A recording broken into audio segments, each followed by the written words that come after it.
Amis traders, bonjour, ici c'est Thomas. Aujourd'hui, je vais vous parler de quelques stratégies qui fonctionnent en swing trading. Alors l'avantage, c'est que ça fonctionne aussi bien sur du forex que sur les actions, donc on peut l'utiliser à peu près partout. On va commencer par définir rapidement ce qu'est le swing trading. En fait, c'est tout simplement spéculer à la hausse ou à la baisse sur quelques jours à quelques semaines, voire on va dire jusqu'à 2-3 mois. On prendra pour faire du swing trading les données en données journalières, voire hebdomadaires. Par contre, on ne pourra pas du tout les donner en 5 minutes, en 30 minutes, en 1 heure. Voilà, on se basera sur principalement la journée. Donc, les stratégies qui fonctionnent. On va commencer, je pense, par faire des petits dessins. Après, on verra les graphiques. On va commencer par le range. Donc, on va faire un petit dessin. On va faire quelque chose comme ça. Voilà, tac, tac, tac. Voilà, bon, vous avez compris le principe.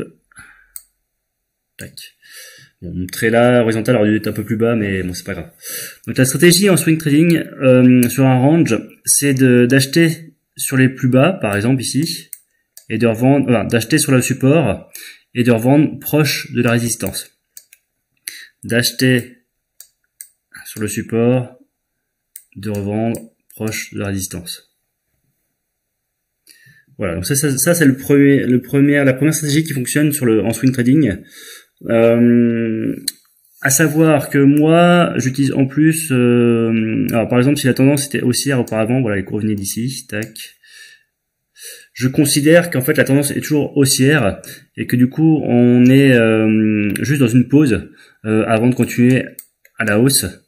Donc dans ces cas-là, en fait, j'achète ici, je revends là, j'achète ici, je revends là. Par contre, je vais pas faire l'inverse, je vais pas, par exemple, vendre ici à découvert pour racheter ici.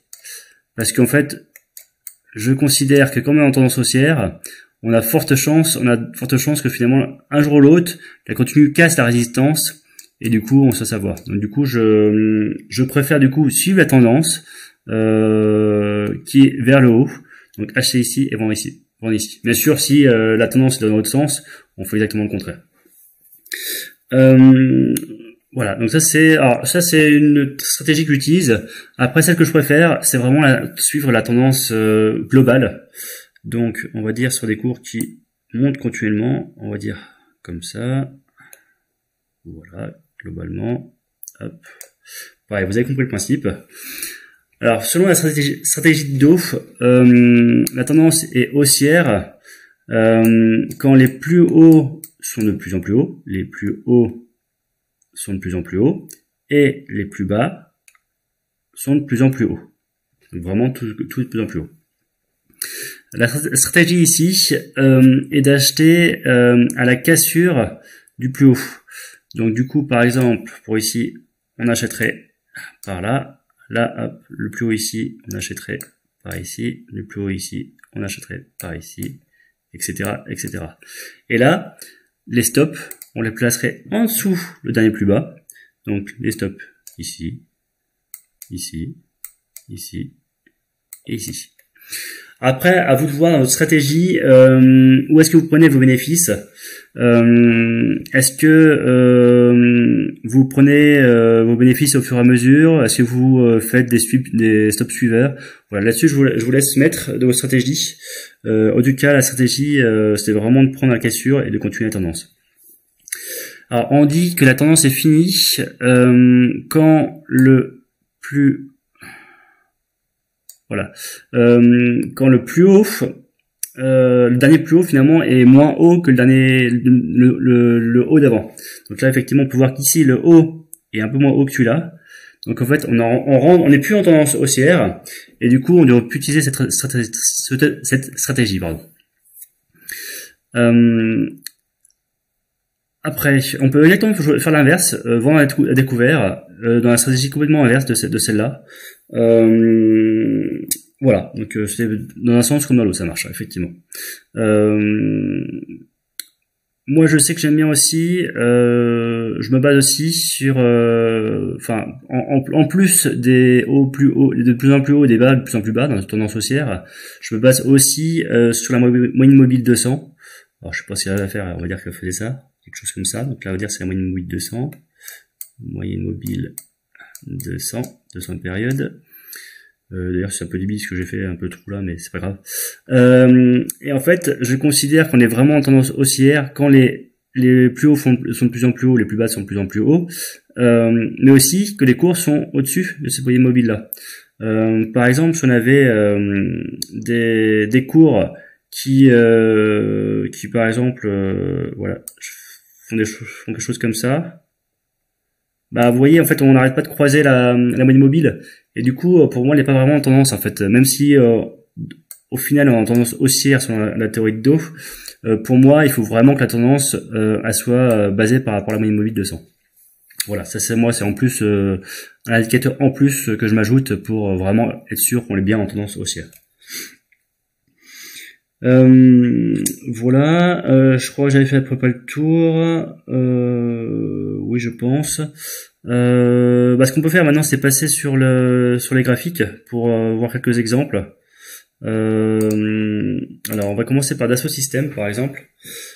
Alors, ce que j'ai vu, j'ai dû prendre, voilà. En fait, vous voyez, j'ai rajouté la moyenne mobile 200.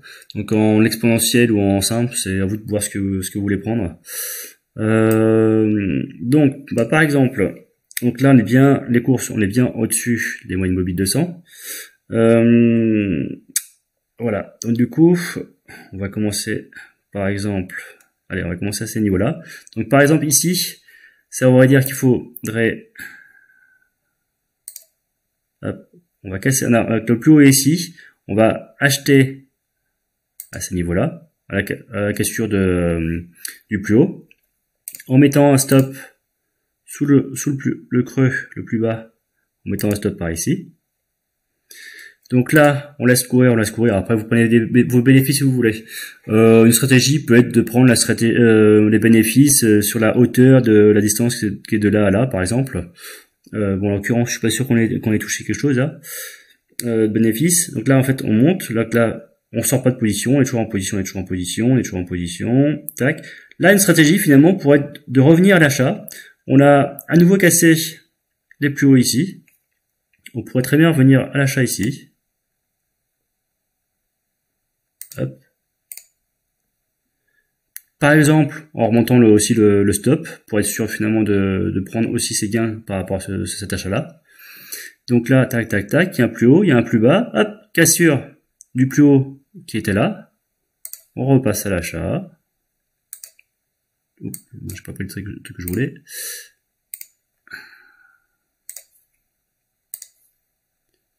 On repasse à l'achat par ici. En mettant effectivement un stop. Alors du coup les stops, j'ai oublié de les mettre au fur et à mesure. Pour cet achat ici, on aurait pu mettre le stop par là. Pour l'achat qu'on vient de faire ici, le plus bas, il est par là. Voilà, ici, tac, on pourrait reprendre ici à l'achat. À l'achat ici. On a à nouveau fait un plus haut. Et là, en mettant un stop en dessous du plus bas. Tac, alors là, je pense que du coup, notre stop, il aurait été touché. Selon la distance qu'on mettrait le stop en dessous le creux. Mais là, le stop aurait pu être touché. Donc on aurait pu être effectivement pas dans ces niveaux-là.